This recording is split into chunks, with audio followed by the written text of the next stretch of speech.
What do you do when you are in that situation with your partner? You don't feel aligned, you don't feel like you're growing, there's something missing. I see this with our friends and family that avoid conflict, avoid hard decisions. We would have arguments and we would sit for like 4 hours just talking, me crying. There's nothing you can do to make it soft. It is going to be unpleasant, but it's 100% worth it. We always pushed through it. We always stuck together to figure out what was really deeper. Each time our relationship gets easier and more happy. It's not just coming with a problem to your partner. You're presenting an idea of a future to your partner, and it's even better when you do have a plan. There's a reason why nice guys always finish last. Being stronger doesn't mean being a jerk. We need leaders.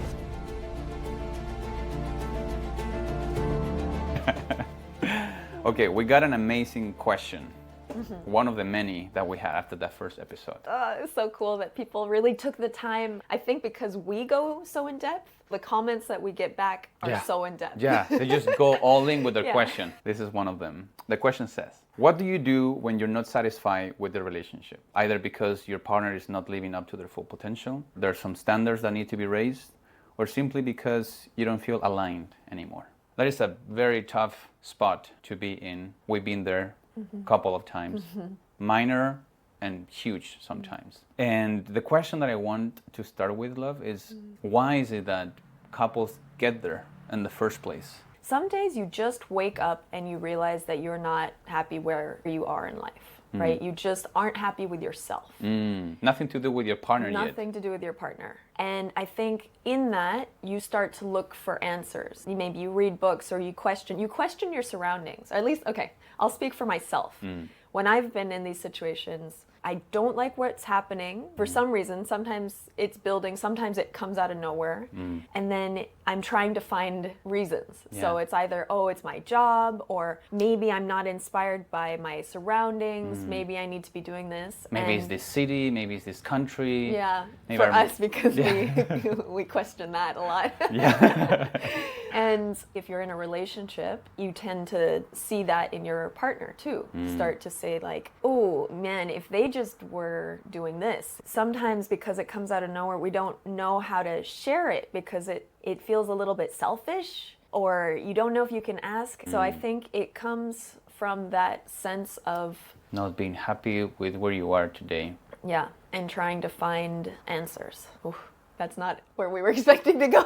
Yeah. Have you ever felt with me or in previous relationship that feeling? Can you give a real example of those critical moments? Like, I'm very open for this episode to be very juicy with the details, because I think that this is a delicate topic, and I'm sure that there's a lot of people who are in that position and they don't know what to do in that situation. Yeah. I just wanted to make them feel understood, because we've been there and we got out of there. Yeah, I'd say in our relationship, I haven't had too much because you're usually the one taking charge of leading things. I don't think I've gotten to a place where like, oh, we're stagnant, because you're always leading more changes and stuff. And I'll be happy to talk later about what that looks like. But for myself, when I've been in that place, I think the most obvious example for me is in my first relationship. It was overall a good relationship. Nothing bad officially. He sounds like a really good guy. Yeah.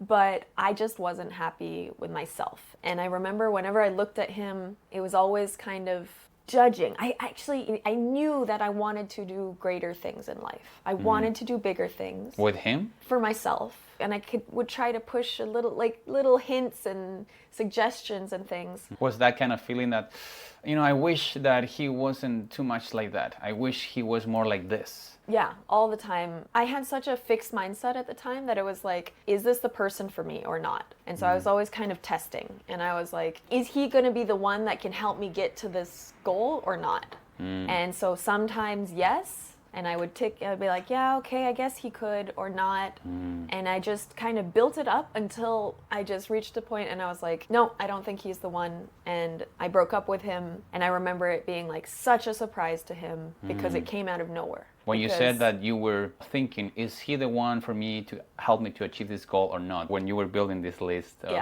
yes, I like this, no, I don't like this. How long was that journey? Well, probably like our whole relationship, so 5 years. Holy Okay, wow. Yeah. And so clearly you get to that place by not communicating with your partner what is going on in your head.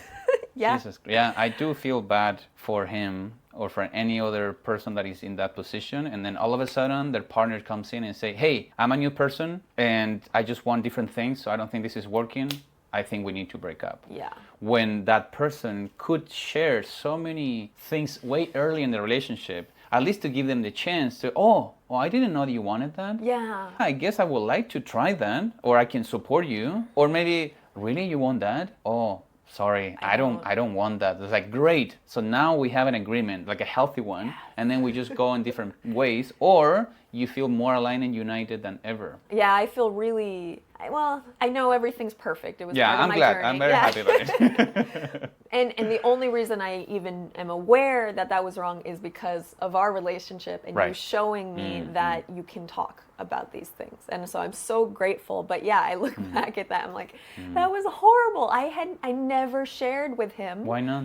It's a mix of things. I think, well, most of all, I didn't know you could. Like, I had never seen it. You don't really see it in movies either, right? Movies, it's all about the fun part and then the happily ever after, right? I don't think we have many examples of how to actually grow a relationship. So you just thought that, okay, he's just like this. Yeah. And then you just took it. Yeah. Not even a question like, hey, I see that you don't like, thinking about creating ideas. You just want a job and buy a car and a nice watch. Do you would like to find something else? That you didn't think that was an option? Yeah, I remember things that when he didn't like, I remember like crying at it. And it was very much like, dang it, he's not the one. But yeah, I never really tried to debate or say like, this is important for me. It was just like, damn it, he's just not the one. You had a story with him when you were having dinner, and then it was just silence. Yeah, so that's a perfect example because our relationship was very much, I would talk a lot and he would just listen. And so it always, at first, that's awesome. You're like, wow, a man who listens. But I remember getting to a point where after a couple years, we're having dinner together and I ran out of things to say and we just didn't have conversation. And I remember just sitting with that and being like, dang, we're only like, 3 years into this relationship and we're running out of stuff to say. Something in me knew I want a relationship with someone where we never run out of conversation. We're always learning something new to share with each other and like talk. I wanted the relationship, I'll admit, that I had with my dad. Right. Like with my dad, we can always talk forever and ever. But you didn't share that with him. Yeah, and so I think that's a good example because that's something I didn't know I could share. Like, I just thought it was a fact of life. He didn't have topics. Yeah, I didn't think your it was mindset something at you the could time. change. Right, so that was very fixed. So one hand, fixed mindset, so I didn't realize that you could change. And another, I didn't think I should change someone. I'm again, back to my libertarian roots. Yeah. I feel very strongly that you shouldn't force anyone to be something different. I don't want to be entitled. I don't think you should live your life for me. And so it was kind of like, that's him. I respect you for that. And so I just took it as sad. Like, I guess we're not meant to be. Yeah, that is a tough one because I also embrace a lot of those libertarian values to not force anybody. Yeah. But it's not really force. There's a quote, the typical phrase that moms tell to their kids. They say, they will love you for who you are. Or your friends will tell you, like, girl, he should love you for who you are. That means you don't have to do anything. You don't have to change anything, meaning you don't have to grow. You just keep being you, and they should love you for who you are. I think that is very, very bad advice. They love you for who you are, but they will love you more for who you want to become. Like, I know that I'm with you because you see the man that I want to become, and then you help me every day to get there. So I love you more for that than you just loving me for the things that before I had. Well, that's the thing, actually. I like that even if I had a fixed mindset there, I've never dated based on like your resume or something. I really dated you for your potential. All of my partners, I've dated for the potential, but I didn't know I could help contribute to that potential, I guess. I think that is the main reason why women exist. Women are here to really guide this world, to really take the men that they choose, because at the end it's the woman who chooses the men, and then they just support him to become the best version of himself so then he can be a great provider for this world. And when I say support, it's basically saying pushing him. Yeah. You just push your man.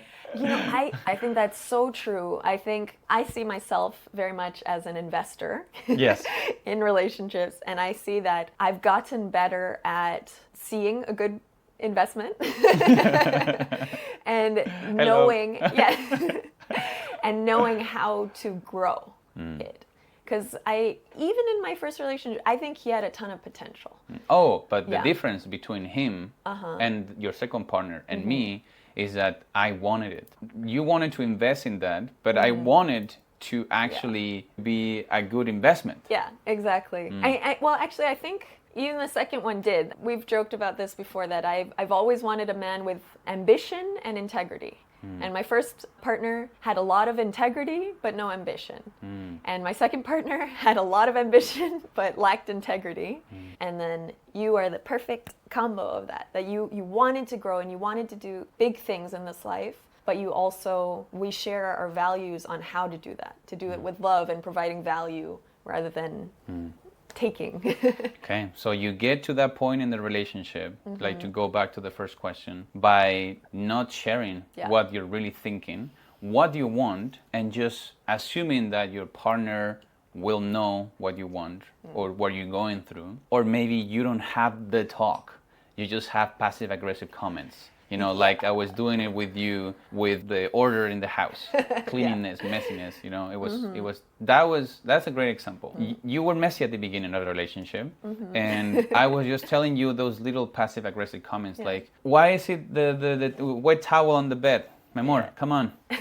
Or like another glass, like there's like 4 glasses in the house and none of them are finished, right? Yeah. And never looking you in the eye, always like sharing those words to the air. And I feel that builds resentment, because obviously I knew that was a thing. I felt guilty about it. And so all those comments just made me feel bad, but it didn't, I don't know. I don't think we grow from feeling bad. Yeah. What really changed. It was, I was just going to say that was a judgment. Yeah. It wasn't really a request. Yeah, I felt so judged, that I felt like you were judging me for being messy and my things.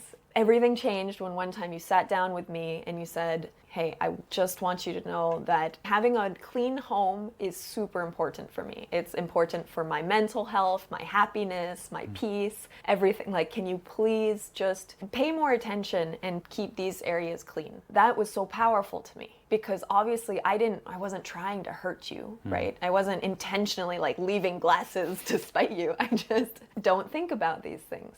And so I remember being like, okay, I get that this is important, but I'm scared because I don't know if I can do it, because I swear you don't pay attention to I it. just don't see this stuff. Like I literally, it doesn't exist to me. I think we did something where we worked together, like you understood my side, that it wasn't intentional, and we kind of worked to certain things. You're like, okay, so after work, can you just take your computer and stuff and put it away, put it here?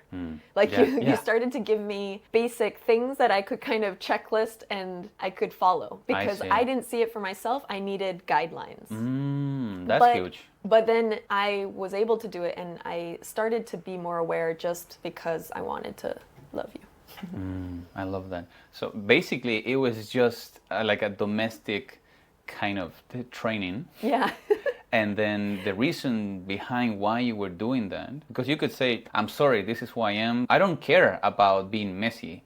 So if you don't like it, you clean the house, because this is important for you. And that is a totally valid answer. Yep.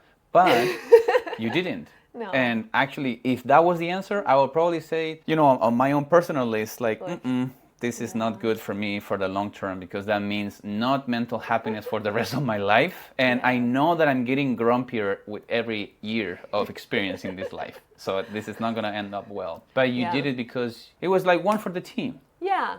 Yeah. And you showed me why. It wasn't an attack. I guess that's the thing. Yeah, you felt it. Yeah. I remember one night we were getting cozy after work, after dinner in the living room. And I also like to play with the lights. I have different light settings for different times of the day. And then you look around and you said, thank you so much, love, for making this home a home. Like, I see why you care so much. And this is nice. This is lovely. And I was, an amazing night for me. When you felt it too. Yeah. And I think that's the thing. I think we really are attracted to people because, or at least for me, I definitely know I'm attracted to you because you can help me grow. And so that's why I choose not to take some of these things as personally, because I'm really grateful for you and the things that I can learn from you. And yeah, I like now, oh my goodness, I love living in a nice place. And I'm more understanding too, the fact that you, even with all these cameras and everything, you want to take everything down, put it away, and so that we can have a nice place to be every time. And I don't know, it's been beautiful to just appreciate what you want and support that. Thank you. I love that. And enjoy the benefits. Yeah.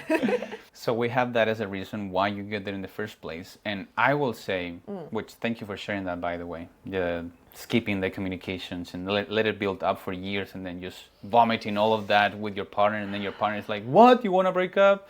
Yeah. Yeah. Hopefully that's not going to happen. Not with me, but with other relationships either. Yeah. And the second thing that I will add is when you don't have a clear goal, especially if you're a man and you're in that position of your relationship when you feel stuck, you don't feel aligned, you feel like your partner is not living up to their full potential, and you could be so much more. I think it's because you don't have a strong goal of the kind of life that you want together. Or even for yourself, like it's even more critical. But I believe that most men know what they want. But maybe they don't know what they want with their relationship. Maybe the same reason. I didn't know that, your partner could be a powerful ally on this journey. Your wife, your partner, it is the most powerful ally that you can ever have. So choose wisely. But when you don't have that goal, then I can go to you and share what I want. And for you, it's like, yeah, but why? Why should I care about doing that? Like, no, for me, it's important. So let me give you an example. When I met you, you were dancing salsa and you had an amazing body and you were fit and like, wow. But then when we left Chile, you started working on this different business and then you were just sitting, working on your laptop every day, all day long, 24/7. It was crazy. Plus, you were very stressed. It was a very, very heavy energy. So then that shows in your face, in your body, in your mood. Like you were not being the healthy version that I met the year before that. So I asked you to start working out with me at the gym. And then you said, okay, I will do it. Fine. But when? Like I'm so busy. So from the beginning, you made me feel like it was uncomfortable for you to work out. And you were going with me, but always with this feeling that you didn't want to go. I felt like I was dragging you to the gym. You were always kind of like pushing me to finish my workout early so then we can go home and then you could check your emails. So one day, I went to work out and you didn't. And you said, I'm going to work out later. I don't have time to think about that. I need to focus. So you were explaining me why you were not working out. It's like, fine, I trust you. And then the evening came and you were still on your laptop. And I can feel that you were feeling pressure from me. And yes, at the time, I was looking at the time and thinking, she's not going. Yeah. But I don't want to say anything.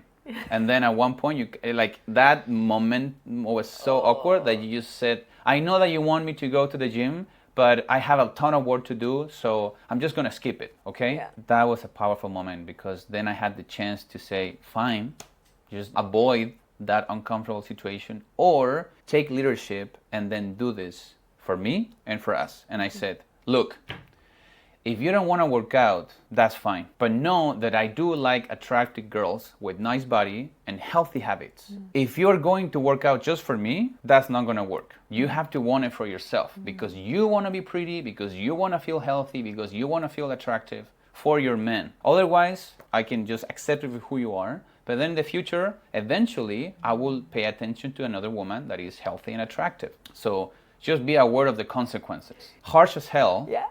You were infuriated and you start crying, you start feeling like I don't really love you. And I can imagine a lot of girls hearing to this right now saying, girl, how the hell did you put up with that? Like, you should just move on. Like, if he doesn't love you the way you are, like, there's a ton of guys that wants to be with you just because of, who you are. You don't need to change who you are or what you do for your partner. I disagree with that 100%. But I wanted to ask you, how do you feel in that moment and why did you took it? Yeah, I think it worked for me because deep down, I knew I needed to work out. I knew it was good for me. And so even though it was painful and I didn't want to do it, but I think what you were saying wasn't wrong. It's true. It was painful to face reality, but it was true that yeah, I needed to do that. I wasn't going to just magically stay fit working all the time as I was. It worked because it's something that I knew I wanted. Like if you were asking me to do something that was way outside of my values or something I disagreed with, that would have just been an automatic no. I mentally, intellectually had built up a lot of stories in my mind About the gym. About the gym. Yeah, like I'm an intellectual. I don't need to waste time on that stuff. Yeah, what's the point of lifting something from the ground and then putting it back? Just to put it back, yeah. I remember that. Yeah. Yeah. And it, like, men shouldn't care about looks. It's unfair in this world that women are expected to look pretty. I think when you said that, I guess it showed that I didn't really believe that. Like, to the extent, like I understand the world. I understand that you wanted to believe that, like those stories in your mind, but then the evidence is right there. Yeah, I wanted to believe that because I didn't want to have to work out and care about my looks and stuff. Like, I brushed my hair like once a month. I was really not into any of this stuff, and I didn't want to have to do it. And so I'm sure in that moment it was tough. I'm glad I took the strong route, and now, fast forward 6-7 years from that point, best decision ever. I'm so grateful because it's changed my life completely. I never before that had managed to keep up like a healthy exercise routine. I love my body, like genuinely love it. I never knew that was possible. I always thought that as a woman, you're always going to be unsatisfied with your body. But I actually genuinely love my body, and it's helped my mental health so much. And so, your radiancy, I feel like people can feel how much you're glowing. It's not just because you're just glowing since you were born. Yeah. You do things every day that make you glow as a woman. Yeah, exactly. And actually, I think that's why sometimes these unfair things from the world, that's exactly what we need. And because I didn't think that beauty mattered, but in a way, because I had to do it for you, or realize that was part of life, I had to prioritize it, and I had to actually learn to work less, learn to take better care of my sleep, to eat better, to do all these things. It's not actually unfair. It's the best possible thing for us. And I'd say the same the other way around. If a guy is complaining like, oh, I wish I could just play video games all day. Sure, maybe that would be fun, but it's in getting a job or building a business or having purpose, leading your family, that I think what makes you the strongest, best version of yourself. So sometimes these selfish demands are exactly what we need. And sometimes you are with the right person who pushes the right buttons because of the person that you want to become. True. Yeah, it's not like you were saying, oh, I wish you smoked weed more with me in the evenings. Right. Like, it but was like, I want you to be healthy. What happens when you realize that maybe your partner is not pushing any buttons, and then they're just happy for who you are, but then you do feel stuck and you feel like, I'm sure I can do more with my life, and then but my partner is not really inspiring me to do some of that. That is 100% my first relationship. He was the I love you for exactly how you are, no judgment at all. It's a beautiful, safe place. But I got fat, my acne was bad because we would eat whatever, and I wasn't happy with myself. I don't know if he secretly had wished certain things or if he really didn't care. I don't know. But either way, I guess I did want to be with someone who would push me. I see. So then there's two different kind of people then. Yeah. Someone who wants to be pushed because you have a clear goal of who you want to become, your ambition. Yeah. But then what if you put two people like your first relationship guy, that he was just happy with whatever, and then you find someone that is just happy about you however you are. Yeah. That works. Yeah. And there's nothing wrong with that. And that's your goal. Maybe your goal is to be tranquilo, like chill and fine. Like no judgment to people. I know couples like that, and they're actually very happy. Yeah. Hopefully. I like that. Yeah. I think we have there's like a spectrum of how much ambition you have, how much growth you want. I know my dad and my mom, they did have their goals, but I know that they have a limit in terms of growth. Why? I remember one day I was just keep sharing these books with my dad because I felt like, because I was growing so much, especially after meeting you and start reading so many books, and getting so much into my intellectual growth, because the spiritual one was very developed before I met you. So then I was reading all these books, and I felt like, man, if my dad had this information, I bet he will be way more successful, because he's my dad, like he's awesome. So I was sharing this book with him over and over and over, and he took them, but I'm sure that he didn't really read them. And one moment he said, son, kind of like desperate, but with respect and with love. And he's the best. He said, son, I'm sorry, but I'm not you. Like, I don't want to read these books because I don't want to do the things that you're doing. Like, I really love who you are becoming, but that's not me. And I'm fine with who I am. So just share, funny things with me. Yeah. I love those videos, funny videos. Or like, have a drink with me. And that moment taught me two things. One, my dad is the wisest because he knows himself to that degree that he accepts the limits of his growth. I might not agree with that. I might not like it, but I respect it because he came to terms with himself. And then the second reason why I like that is I forgot. But I love that. Actually, it works with all relationships because the fact that he was brave enough to share what he felt and what he wanted, he could have been scared. Oh, you're going to be angry with me. You're going to judge me. You're going to, But it actually helped you love him more and respect him for who he is. So it goes no matter what. And I think the same with a relationship. I think you can have one ambitious person and one not. Maybe if with my ex I had expressed myself, we would have found a way around it. Definitely. Like he could have been like, hey, you know what? I just like my comfort here. I will be your safe base. You can risk your, with entrepreneurial ideas as much as you want. And I'll just make sure we're always okay. That could have been amazing. That is a great deal. Yeah. If I had spoken about it. There's not a right answer. It's not like you have to be all doing the same thing. Right, yeah, exactly. You don't need to find a person who wants the same thing. Yeah. You just need to make sure that you guys are compatible. Yeah. But in order to do that, you need to share what you want, which was the point that I was making about the first question. Like, how do you get to that place? Is because you're not sharing your goals with your partner, and then you're not being brave enough to just share it, to just say the words. It's not going to be easy. It's not going to be comfortable. That's the thing, that we've been getting questions like this from friends, even from family. So then when we hang out with these people, after we gave our point of view, and then we see them not taking action, and then I ask them, why you haven't done it? Why you haven't had that conversation? They say, well, because as soon as I start bringing it up, the other person get tense or defensive, and then I just stop because I don't want an argument. I don't want drama. The drama is going to be there no matter what. We have so much crying. Oh my gosh, so much pain. It is going to be unpleasant, but it's 100% worth it. Would you agree? Absolutely. It brings me back to that phrase that if you do hard things, your life will become easy. If you try to only do easy things, your life becomes hard. Yeah. And I see this with all of our friends and family that avoid conflict, avoid the hard decisions. The pain lasts forever. You live with uncertainty and doubt, and stuff is wrong in the relationship, or you let go of your dreams, and it's just drawn across years and years versus having one big argument. Like our first year, we were so intense. We would have arguments, and we would sit for like 4 hours, 5 hours, just talking, me crying, and me doing the eyebrow. Yeah, and just talking. But I like that we always pushed through it. We never gave up. We never, only once did you walk out. Yeah, I remember I went to the movies to watch Avengers, and I thought the movie was horrible.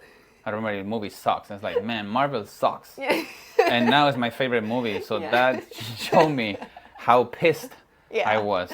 But other than that, we always stuck together to resolve it, to figure out what was really deeper. And I think because of all that hard work that we did, each time our relationship gets easier and more happy. And it's just... Yeah, arguments now I can count them. This year, I think about 2. Yeah. And when I think about arguments, they're not really like strong arguments. I consider what happened yesterday with your message from the gym. Oh yeah, that, a little argument. Yeah, that was a moment of us, sharing what we felt, and it was an opportunity for me to apologize Yeah.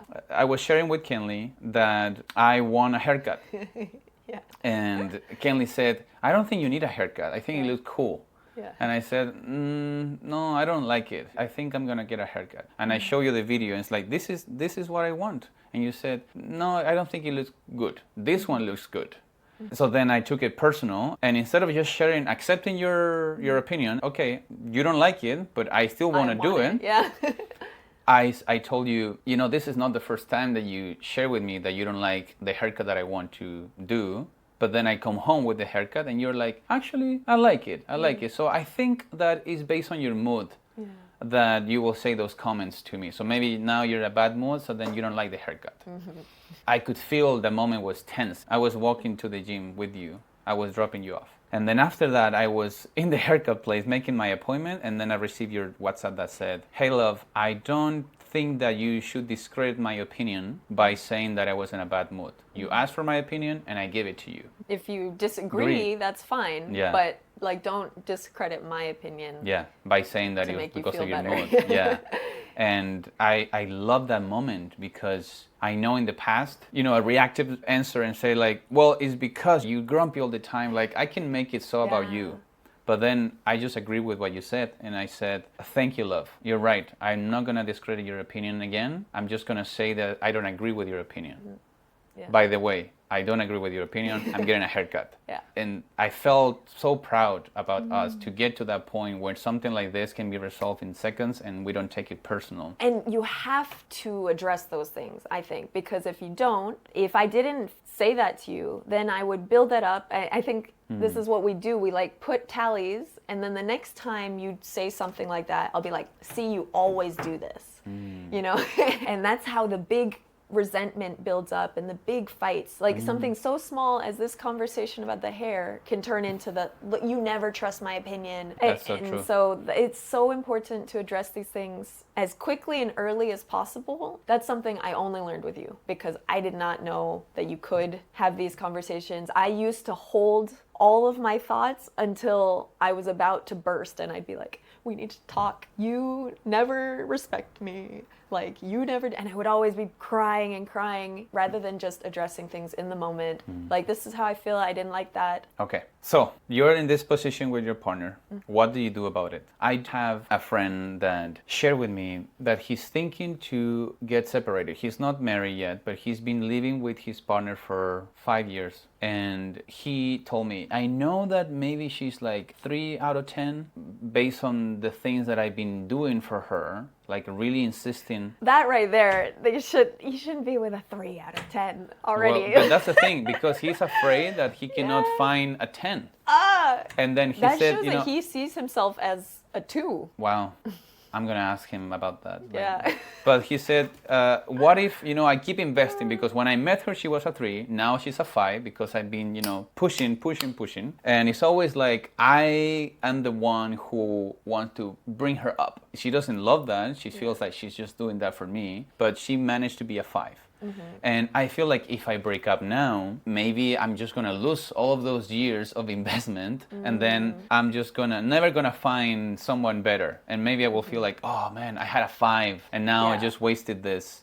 Ooh, no, that's where I'm so grateful for our experience with business and the entrepreneurial path. You cannot be afraid of failure. You need to fail fast and fail forward. That's like my favorite phrase from the startup world, because you cannot hold on to a dying business too long just because you spent tons of money and tons of time. You learned, now you can apply that to something better. Yeah. Let's say he does have this conversation with his partner, and then he just shared all the things that he really wants for the relationship. There are 2 things that might happen, and those 2 things are positive. The first scenario is, okay, this is what I want for our relationship. This is what I want from you. If you have any request from me, I'm just gonna do it because I'm aligned with you. The person will say, okay, I want the same. Let's work together. Let's make it happen. Then you sit down, come up with a plan for the things that you want to address, and then you go on that path. Yeah. Awesome. But the other scenario that most people think is going to be negative is not negative at all. They feel like they will have to get separated because they didn't agree on the things that they wanted to do.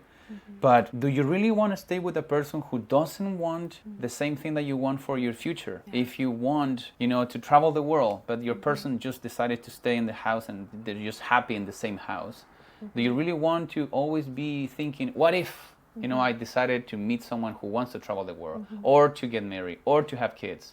Like, that is something good that you have, and now you can move forward, like you said, with more knowledge about what you want. And you made that other person a favor by sharing, like, this is what I want now. And the other person can say, oh, I see, you change, or you want something different. I don't want that, but that's fine. Thank you for sharing that and saving me 5 to 10 to, maybe a lifetime together, because now I can make a different choice. So it's positive. No matter what you do, it's going to be positive. Yeah, things ending is not the worst thing in the world. It can be better for both people. I want our marriage to last forever now that we've said the vows, but referring to relationships in general, the quality of the relationship can't be judged by how long it lasts. It's by the quality of the relationship and the life within it and the happiness of the two people involved. Oof, I like that a lot.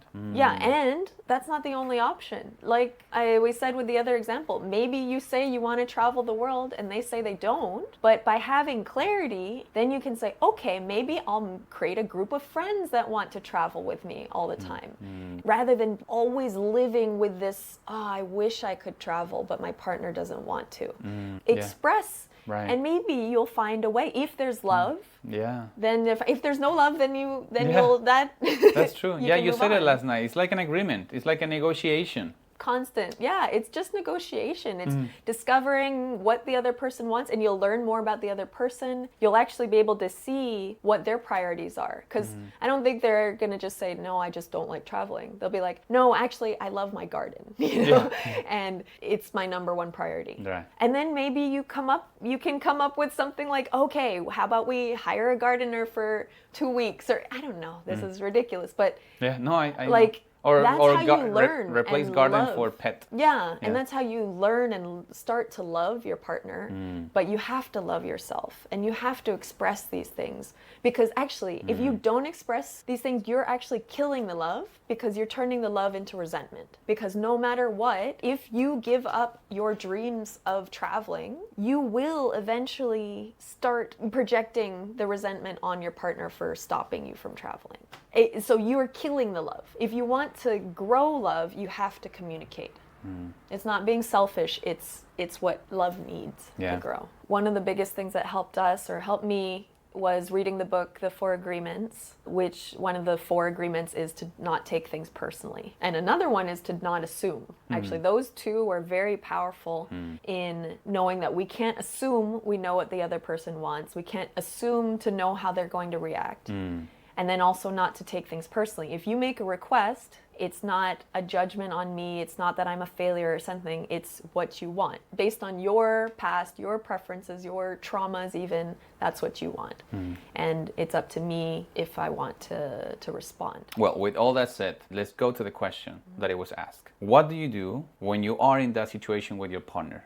When you don't feel aligned, you don't feel like you're growing, you don't feel like your life is fulfilling. There's something missing, and you know that something has to change. My number one advice is don't wait too long. Don't try to wait for the perfect moment. The perfect moment does not exist. The longer you wait, the worse it gets. The bigger it becomes, the bigger you build it up in your mind. And this is speaking from experience. This is as someone who would wait, and then I would like burst into tears because I built it up into such a big thing. Yeah. The only other thing really is get yourself in the right mindset. Manifest that it's going to work. Because a lot of the people that I've talked about this with say, well, she's going to respond this way. She's going to react. She's going to do this. Yeah, they're assuming. They're assuming, and then when you assume that they're going to take it badly, you come in, you walk in, you're like, I want to bring this up. Man, you will manifest a bad reaction. Right. And the other person can feel that you're trying to be soft and gentle, and almost like feeling guilty by sharing what you want. Yeah. And they will react even worse. More. But yeah, exactly. So manifest, like, have in your mind what your goal is. Again, it's not about that this other person's just messing up or doing something bad. you have a goal, you have a vision for what you want for yourself, and you're just including them in it. Like, be positive that this is growth for you. And I like that, because what you just described, it feels like a nice habit to have with your partner. Yeah. And the more you do it, the easier it becomes. So maybe you're not used to that. You're not used to have those uncomfortable conversations. Now we do. We are, right? You and me, for us, this is like sport. Like, bring it, because we know every time that we have a big disagreement or there's something that is not clicking, I love exploring that with you, because it always translates into growth. Yes. Answers, guidance. That's amazing. So at the beginning, I remember that it was hard and uncomfortable. You cannot skip the pain. No. There's nothing you can do to make it soft. But like you said, if you don't let it build up and then you just go with that in the very moment with your goal in mind for yourself and the relationship, then basically you're presenting an idea of a future to your partner, and then you want to invite them to be part of that future together. And it's even better when you do have a plan. Yeah, and I think in this episode we set our intention, we're really talking to the men more than anything. And Why is that? Why is that? Because it's up to you to really lead the relationship. And so I think if you're feeling this uncertainty and everything, the number one, like you mentioned, is the lack of a goal. You don't have a goal as a team. So that's the first thing that you want to establish. And so that means this is the life that I want us to have. Yeah. I want our finances to look like this. I want our health to look like this. I want our relationship to look like this. I think that's the key, because when you have a goal, then it doesn't feel as personal. A great example of this was one of the first things that you brought up. We were cooking in the kitchen together, and I started to be grumpy because the kitchen is my place and you were just not doing things right or something. And I was like really short with you. And I remember you turned to me and you said, hey, I want to enjoy cooking with you. I want it to be a pleasant experience. I imagine us playing music, like my parents. I think you said like my parents. Yeah, like my parents, like dancing, enjoying the time. Exactly. But in order for that to happen, you need to be pleasant with me. And that was, I remember, very key. Immediately I could see that I had slipped into being a little bit like my mom in the kitchen. Which is her kingdom. Yeah, and it wasn't intentional. I wasn't actually upset with you. It's just the habit that I had built in that space. And you didn't just attack me. You weren't just like, oh, you're such a jerk in the kitchen. You showed me what you wanted. I'm sure I still took it personally, but it helped me move past that, taking it personally more quickly, to see, okay, yeah, you're right, I want that too. I think that's why the stronger our goals are, the better life gets, because it's so much easier to not take things personally. Rather than be like, oh, why did you spend money on that? Be like, okay, what's our goal for money? Right. Like, do we need this or do we not? Yeah. Then it's not like a you said, she said, I just don't like what you're doing. It's like, is this part of the goal or not? Right. It forces you to think bigger. Yeah. You zoom out. You're not so fixated in that one little domestic thing that you hate. Yeah. But then you realize, wow, we're actually going in that direction. We want to have kids. Yes. We want to build a powerful business. We want to build a beautiful house. What are we doing today to get there? Yeah. You know, for example, if our goal is to have kids and I can see that you're not working out or not eating healthy, I don't need to tell you like, please work out and be healthy. My mom, would you like to have a healthy pregnancy? Yeah. Like, do you want to be a healthy mom? You want to give birth a healthy child? You will say yes. Right? There's not even need to talk about that little thing. We just reconnect with the goal, which is something that we do a lot. It's so much powerful when you do have a goal with your partner, because that is going to be guiding all of your decisions. And it's the quickest and fastest way to know if they're the right person for you. Yeah. And it's so important for yourself and for a relationship, because otherwise you're just kind of drifting. And then nothing is good enough. You don't know why you're not happy. You don't know why it's not good enough. We always need, it doesn't have to be like specific goals, but like a general idea of the life that we want and the relationship that we want. And then taking leadership to make that happen. Not just be like, oh, you're not doing it, so I'm going to kick you out or I'm going to feel angry at you. No, it's like, this is what I want. How can I get there? And you should know your partner well enough to be like, okay, it doesn't work when I say maybe like it too directly. Okay, I need to make her feel pretty and safe. And then, and I don't know, maybe that's getting into manipulation. But if you're smart and you're doing it with love and towards the goal, you'll know what to do. More than being manipulative is being empathetic. Like I know my wife or my partner is gonna be more receptive. Yeah. If these are the conditions, and these conditions are matched, they're way more likely to do that. I know my wife. First, she needs to be fed. Yes, 100%. She needs to be fed. She had good night's sleep. Good night's sleep. Yeah. Do not bring stuff up before she's had her coffee, or whatever those stereotypes are. But if you want to be an effective leader, you really want to make it happen, use all your tools. Yeah. Use your tools. Know how to motivate your team. This is your team, and you need to rally the troops. You can't be the CEO and be like, man, why is my team not working? Like, why are they all so lazy?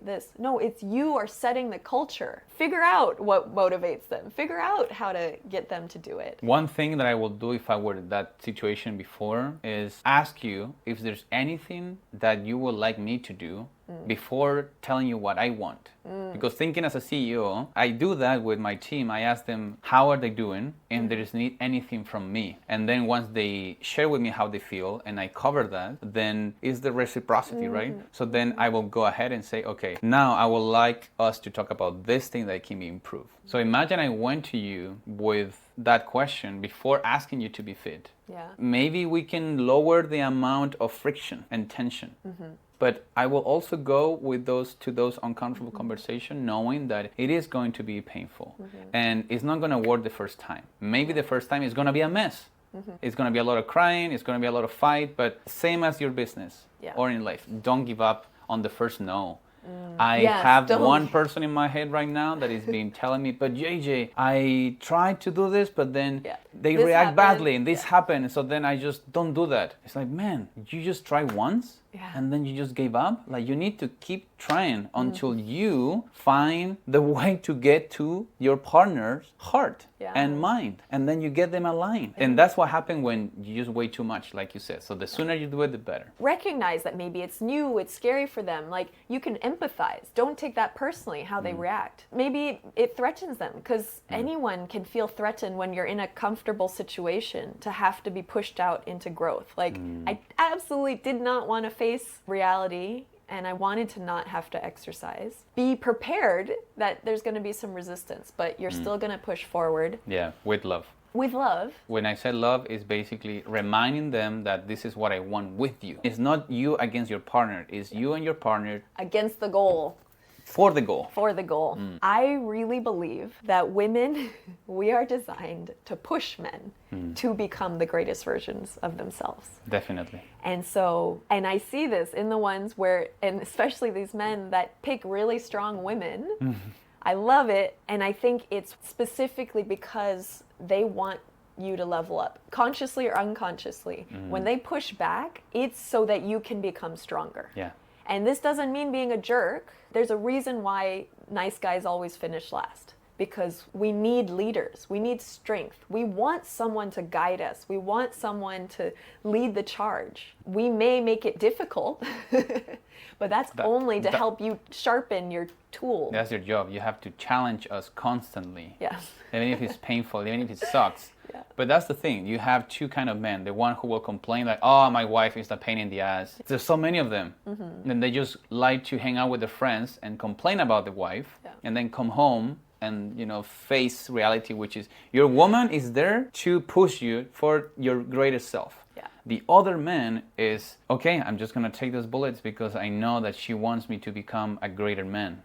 As long as you want it. When you stop wanting it, you can communicate that to your partner and like, hey, this is my limit. I don't want more. You like it? Okay, awesome. Let's have a happy life. If not, time to, take different path. So assuming that you already went through those harsh conversations and then you are super aligned on the same goal, how do you make sure that you stay aligned as a couple and follow through your commitment, because there are going to be a lot of commitments and promises in those moments, like, okay, let's do this, I'm going to change that, I'm going to start doing that. How can we make sure that we follow through? I think there's no simple answer. That's why there's thousands of business books and leadership books and things like that. This is a constant exploration. Yeah, forever. But you get better. And I think one of the key things we've learned from leadership books is accountability. You have to check in with it a week, month, year later, knowing as the leader that just because you said it in one meeting that everyone's going to do it. Right. Or remember. No. Or remember. Yeah, they have their lives, they have their things going on. Same with your partner. Their whole life, their existence isn't just to make you happy, right? They have a lot of things going on. So I think it's regular check-ins and patience. If it didn't work the first time, back to the cleaning example, I'm sure I didn't get it right away. So you probably introduced new things. Like we have the bag where we put all of our laptops and stuff every day. And so you gave me a clear thing. And Yeah. I feel like such a child on this. But it's true. He's absolutely trained me on this. And I've chosen it because I know it's not easy for me. But I want to be a part of the team. And I like the value. I like the benefits of it. So I'd say be patient. Don't just be upset immediately That the things does not happen. yeah, that they didn't do it. If they're really not trying, that's a different one. But if it's like they forgot, that's where you really have to, the leadership rules kick in. Like learn how to be a better leader. Learn, okay, what do I need to give them? How can I get us to the end goal? Yeah. So one thing that I also feel very proud that I've created for us when it comes to goals is that I know how visionary you are. Yeah. And you're always having different ideas.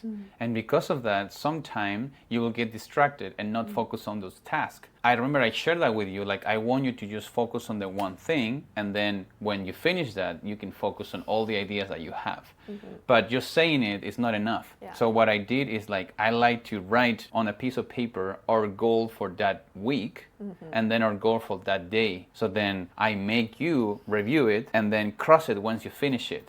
And it's perfect because it makes us both reconnected with the goal of the week. Sometimes it even takes us to remember what was the goal of the month or even the year that got us to plan that week. Maybe for some people it's like too much, but for me it's amazing because then you just flow. I think freedom, it doesn't mean no structure at all and then you just flow and improvise. I think freedom is having structure and good rules that will guide you, and then you just flow within those rules, within those structures. Yeah, and every leader, find your own way. Yeah. There's different ways. This is perfect for me. I love the structure. I need it. Yeah. I love having it because I don't do it at all for myself. And so it's a godsend to me that you will sit us down, you will remind me, keep me on track. I love it. But I wouldn't have known to ask for that. I think that's why we're subconsciously attracted to the people that we are attracted to. It's what we're looking for. So I think really having that confidence that you are the leader of the relationship and that the person, there's a reason why they wanted to be with you, why they signed up for this. Interesting. I just got me thinking about what if you're not attracted anymore to your partner, but then you still think that that can be changed.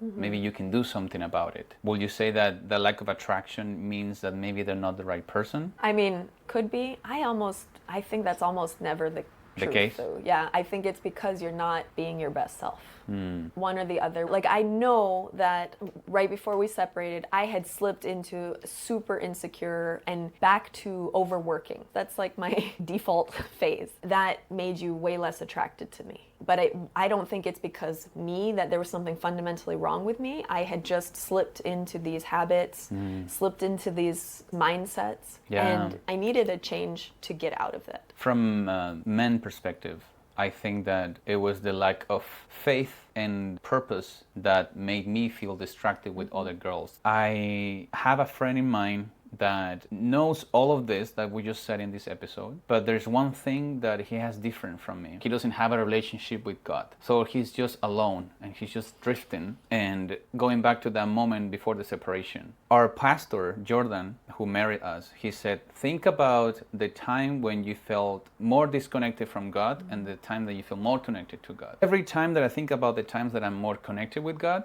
my life is amazing. When I'm not connected with God, my default phase, like you phrase it, is distracted by woman and maybe looking for drugs, like either weed or mushroom, something that makes me feel Junk food. fun or junk food. So how can I get out of that? Yes, a goal always important, but I do believe that you need the faith element to just ask for guidance, because sometimes you don't know the answer. Like I felt so many times like I didn't know what I wanted, and it's perfectly fine. But if I'm alone, it's devastating. It feels painful not knowing what you want for yourself. But if you have God, you have a friend, you have a father, you have someone that you can talk to for guidance, and it works every time. When you seek God, you will always find it. It's a channel that is always open 24/7. We just need to use it. As a man, you need to be connected with God in order to become your greatest self. I think so. That's my personal opinion. Yeah, I love, it's so amazing. We hadn't planned to talk about faith at all in this, but you're so right. I think the reason why people don't bring up these conversations or don't leave a relationship that isn't right for them is because of fear. Yes. I've had a long journey with trying to overcome fear and trying all kinds of different things, and there's a lot you can do on your own, but really I think the only way to ever truly banish fear is through faith. At the end of the day, if you're depending only on yourself, something can always happen. You know, that tsunami can hit. You're not bigger than all of the world's problems. The only way to live not of a place of fear is to have faith and to believe that overall things are working out for you and that you're being taken care of. I don't believe that God's sitting up there and being like, I'm going to punish you today, or I like you, so I'm going to give you this. Yeah.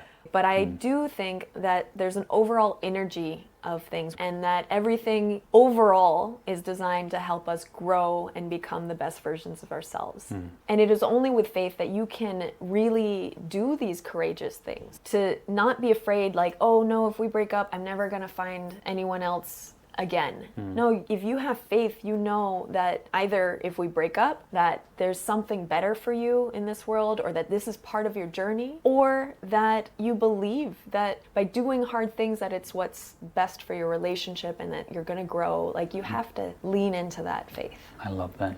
I think this is a great way to end this episode. And just wanted to say to our friends that are listening to this, do believe in yourself. Like, you are a strong leader. You know what you want. You know that you want to create an amazing future for you and your wife or your partner. And then you're going to find those words to communicate that with your partner. You know that it's going to be hard. I will advise to go there thinking that it's going to be unpleasant and maybe painful. And maybe it's not just going to be one conversation. There are going to be many. But have faith and be strong, because it's your strength what is going to create this unbreakable space where no matter what happened, no matter the crying, no matter the stress, the tension, the pain, you're going to stay there strong, believing that what you're doing is the best for yourself and the relationship. And your partner will feel that. And they will maybe not honor that in the moment, but I promise you, they will honor it in the future and forever. Thank you for your amazing questions and comments. I invite you to keep sharing this with us, because we decided that we want to turn this episode into just basically answers to your questions that are amazing. So thank you so much, and seeing you next episode. Bye.